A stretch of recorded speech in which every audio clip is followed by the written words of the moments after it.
Welcome to Hood Champion Boxing and Sports. In boxing, you find a way to win or you find a way to lose. Please like and subscribe. Become a member to the channel. Follow me on Twitter and Instagram. And leave that donation for that fried rice and chicken wings. Look, man, it's not looking good for Joseph Parker as far as him getting the opportunity to fight Alexander Usyk next. And I can understand why. Because Usyk wants to fight Dubois and he wants to become a two-time undisputed heavyweight champion. But there's an article that was published by Boxing Scene where they touch up on a few things trying to determine who really deserves the Usyk fight next. And I thought it was fairly interesting. I'm just going to go ahead and share it with you and kind of comb through the content and just kind of give my perspective on it because it kind of sheds some light on some things that, I'll be honest, I probably couldn't have articulated better than the way they were able to. So what it says here, let me make this a little bit larger for you, for those who are looking on the screen, right? Now, I do agree. We wouldn't even be having this conversation if Dubois and Parker had just fought. But remember, Dubois, I'm still not so sure about this, but he got sick. But if he and Parker would have fought, there would have been a winner, would have been a loser, and it is what it is. And like it says here in the article, we would have known who the most worthy challenger was because it would have more than likely been the guy who won the fight, as long as the fight, like it says, didn't end in controversy, and they'd be facing Usyk. But that's not what happened. As a result, people are poking Dubois in the eye, and they're saying he pulled out because he was scared to fight Parker. Some are saying he pulled out because Usyk said he wants to fight him. Other people are saying it's Turki Al-Sheikh in the secret society. They said, hey, we want to make some changes to some of these fights and having Dubois with that title fight Parker. If he loses, then we have a guy who we don't want to go fight Usyk when really we want Dubois to fight Usyk. And maybe that's because they feel Dubois, which I don't know how anyone would think this, but maybe they think Dubois is an easier fight for Usyk than Parker. Now, I understand what happened between Dubois and Usyk in the first fight. But at the end of the day, Dubois is a different animal now. But Parker is a live dog as well.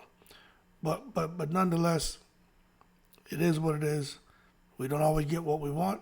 And now we have what I call a shit sandwich. But it looks like you're going to get cleared up for us. Now, this is what I found was interesting in the article, right? Let me scroll down here. They start talking about recent resumes and a few other things. Now check this out. As far as the recent resumes, it says these align perfectly. Now, we know Dubois, he had 3 big wins, and it says Parker's on a 6-fight win streak. But I'm not worried about the 6 wins by Parker. I'm talking about the last 3 for Dubois and those last 3 for Parker, okay? But you got to look at Parker, what he did to Deontay Wilder. That's a pretty big deal, okay? And then you look at what Parker did with Zhang to survive knockdowns and come back in and win on the scorecards. It's a pretty big deal. Then look at what Parker did to Bakoli. Doesn't matter, right, what you or I think about the win over Bakoli. He knocked him out. Those are huge deals. Deontay Wilder was a boogeyman. Zhang was a boogeyman. Bakoli was a boogeyman. Parker clipped all 3 boogeymen. Now with Dubois, he fought Miller and was able to get him out of there right at the end of the fight. He fought Hrgovic, a fight, in my opinion, that, not many of us, especially me, thought he would win, but he came out and got a TKO. Then he went in against AJ, and AJ had been looking really good in his recent fights when many of us felt that Dubois couldn't possibly get a win against AJ, and he went out there and just scored an upset and shocked the heavyweight division. So Dubois had 3 big wins. The thing about it is, in this article, they're also talking about who was an underdog and who wasn't going into those fights. Now, when Parker fought Wilder, Parker was an underdog, but like it says, we all knew Wilder was washed up. When Parker fought Zhang, I believe Parker was an underdog. When Parker fought Bacoli, Parker was an underdog. In all three fights, when you look at the opponents Parker fought, he wasn't supposed to win.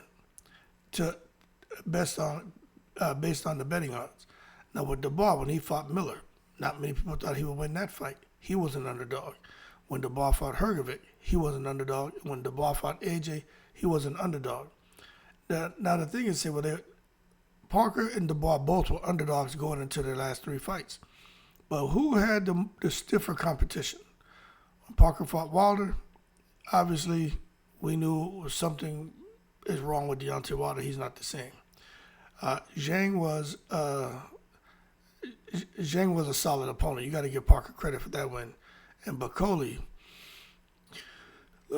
a solid opponent, but we all know Bacoli, man. And the traveling thing from the jungle to Saudi, landing at 3 a.m., fighting in the afternoon. But the bottom line is Parker did the business. I would say one solid win in Zhang, a respectable win in Bacoli, and for Wilder, you almost can't give him any credit for that win, but he did the business. Now, when you look at Dubois fighting Miller, Miller was out of shape, but Miller was touching up Dubois and having a lot of success. But you can give Dubois some credit for that win because there were moments in that fight where he had to make a decision to either quit or to fight. And he chose to fight, and as a result, he got the win. But that was a very hard fight for him. Then his confidence is through the roof now. He fights Hrgovic. And again, Hrgovic is hitting him with shot after shot after shot. And Dubois had to make a decision. I'm either going to quit or I'm going to push through. And although he fights a little bit dirty, Dubois did what he had to do. He was able to stop Hrgovic. And the fight with AJ, another one of those fights where you can just see AJ came to fight, but Dubois had his number. And then Dubois got clipped. I don't know, 5th or 6th round. Can't remember which round it was, but anyway, he had to make a decision. Either I let this dude knock me out, or I fight back. And he fought back, stars lined up, and knocked him out. But the bottom line is when you look at this article, it says when we're doing our best in regard to the opponents as they were regarded coming in, Wilder and Zhang are clearly a couple of notches above Miller and Hrgovic. Of course, Dubois scored stoppages and Parker went the distance, just squeaking past Zhang.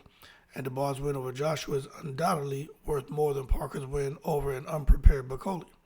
Although in both cases, the winners took care of business as spectacularly and completely as they possibly could. Then they talk about the best win. Look, I'll just read it to you.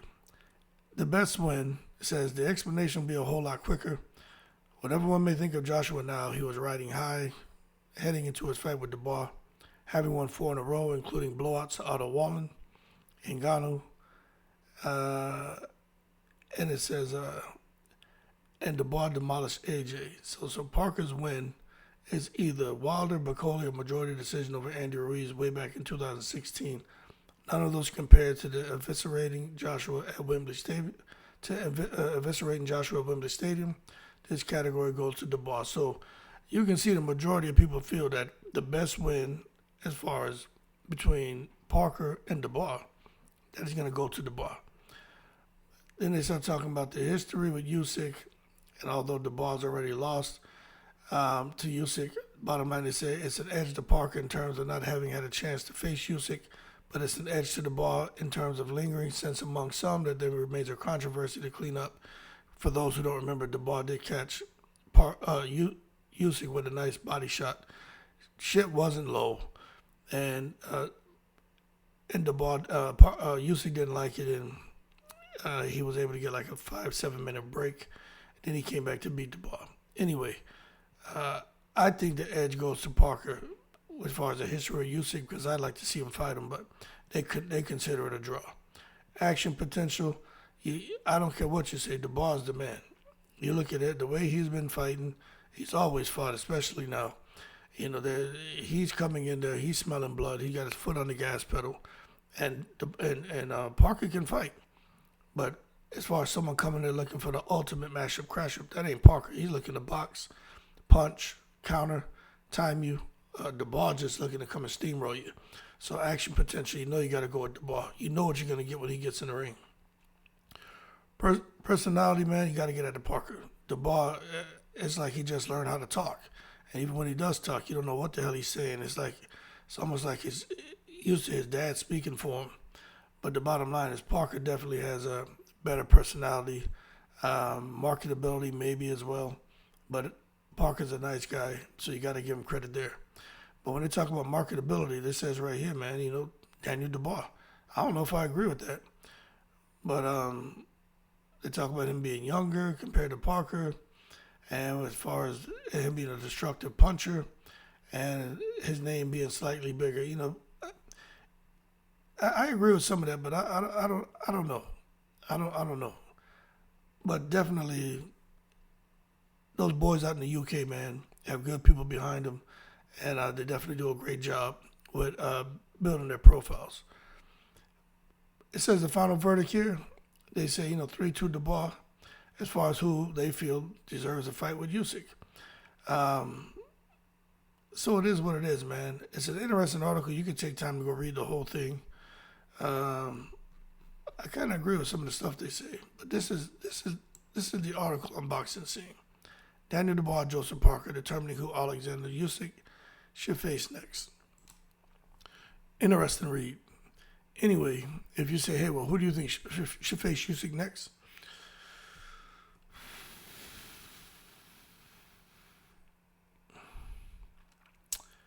Looking at Dubois, looking at Parker.